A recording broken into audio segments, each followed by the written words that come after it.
Hello everybody. Well, I'll probably get some mixed reviews on this video, but in this video I'm going to talk about Obamacare. Now, you know, we've all heard about Obamacare, and it's supposed to be coming up at the beginning of 2014 and whatever. I don't really understand a lot of it as far as what they're saying now, that small businesses are being extended an extra 3 months before they have to comply or whatever. Don't really know how it's going to work with the businesses. But I do know it's not going to be a very good thing as far as any of it goes. I did a video on this before where they have said that after the age of 70, well, anybody's going to be called units now. We're not people after after January the 1st, 2014. We would no longer be people. We are units. That's what we would be referred to, units. Anybody over the age of 70 will be given comfort care. Let's say if you're over 70 and you're diagnosed with cancer, they're not going to pay for your treatment. You will get comfort care.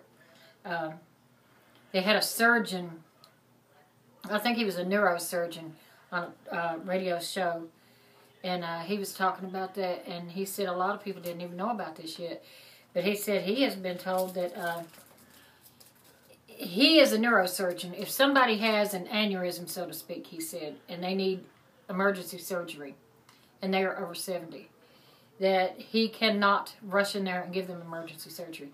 It has to go through administrators, which people, he said, are not even doctors. Then they decide whether they're going to let that person have the surgery. Well, by this time, the person is going to be dead. So, it's, you know, I don't know who makes these rules or who thinks they're a good idea, but it just don't make no sense. However, the reason I'm doing this video today is because of somebody on Facebook. Somebody had reposted this from somebody else's Facebook, and then I reposted it on my page, and I just had to share it in a video and tell you about it. This man, he's a young man. He got a letter from his insurance company, Blue Cross Blue Shield. Now, Blue Cross and Blue Shield is what my late husband and I always had. I no longer have that, but that's what we had. Anyway, the guy said he gets a letter from Blue Cross Blue Shield telling him that the insurance that he's had for years now, the insurance that he carries, does not fit the Obamacare.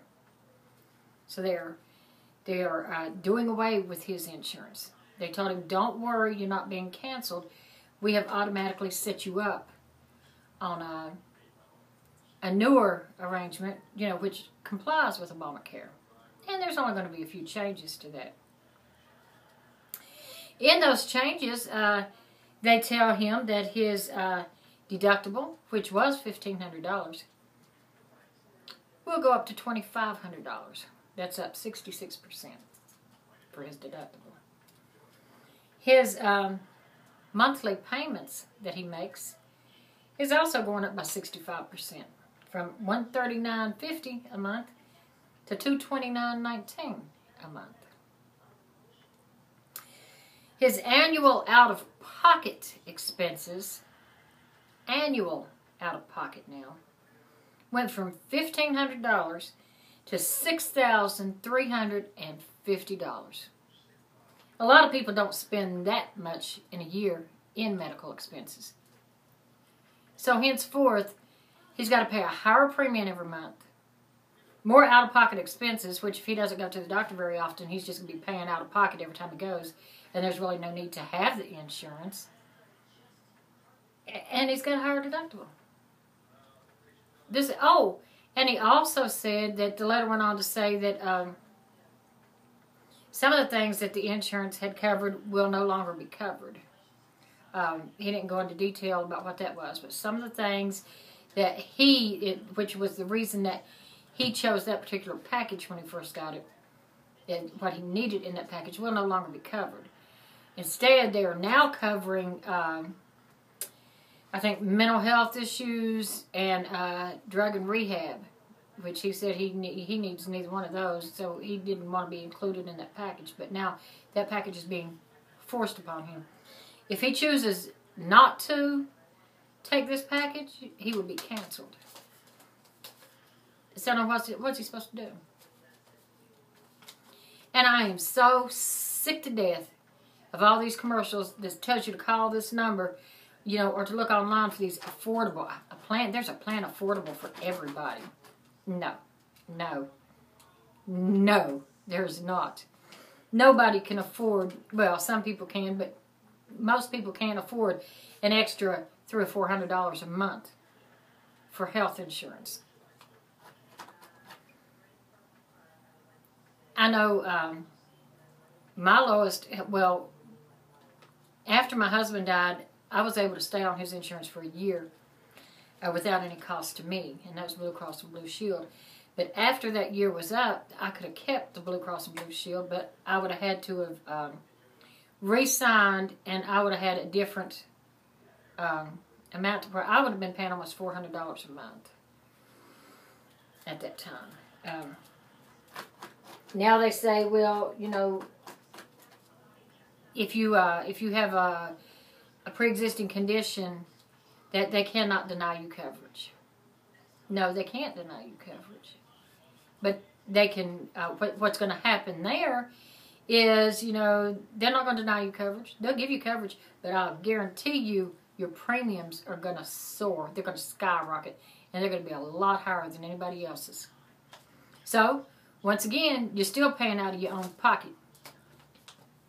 It makes no sense. This is going to break a lot of people. This is going to cause a lot of confusion. And then they talk about if you you can be fined through your taxes if you don't comply. That's just the government's way of getting more money. You know, there's going to be a lot of people that's not going to be able to do it. And then talk about the national debt. Well, then people say, well, if you know certain people, if you can't afford it, will qualify for Medicaid now. You know, well that would be good, but states can opt out of that. The state of North Carolina has opted out of that part. So if you can't afford it, you don't automatically qualify for Medicaid in the state of North Carolina. The rules of qualifying for Medicaid have not changed. I think if you do automatically qualify for Medicaid in some states, will save a lot of people, especially the senior citizens. The senior citizens are not going to be able to afford all these changes. They're just not. And for all this to take place, why is it that the government and their families are exempt? They do not have to comply with any of this. Why is that? Why is it that they're exempt? I don't understand. And then I had also heard at one time that Muslim citizens were also exempt from it because it is against their religion. So that's not right. That's not. Now that part, I'm not saying that is the God's honest truth on that part. I don't know. That's just what I heard somewhere. Don't know if that's true. But I know some people, it's against their religion, you know, to see doctors and stuff. And so are they going to have to comply with this? Is everybody going to have to do it? Then why don't the president and his family have to do it? You know, the veterans right now can't even get their paychecks, much less have to pay for insurance. It's ridiculous. It's ridiculous, and it's not going to work. And I say that we need another president to come in office after Obama gets out, and thank goodness he cannot have a third term. Somebody else needs to come in and just change all this. Just get rid of it. Get rid of it altogether, because it's just not going to work. It's not going to work. So what are your views about Obamacare? Do you think it's a good thing, a bad thing? Do you think it's going to work? Do you think it's going to break a lot of the American people? And what do you think about Congress and all the people in Washington being exempt from their own policies? Until next time, bye-bye.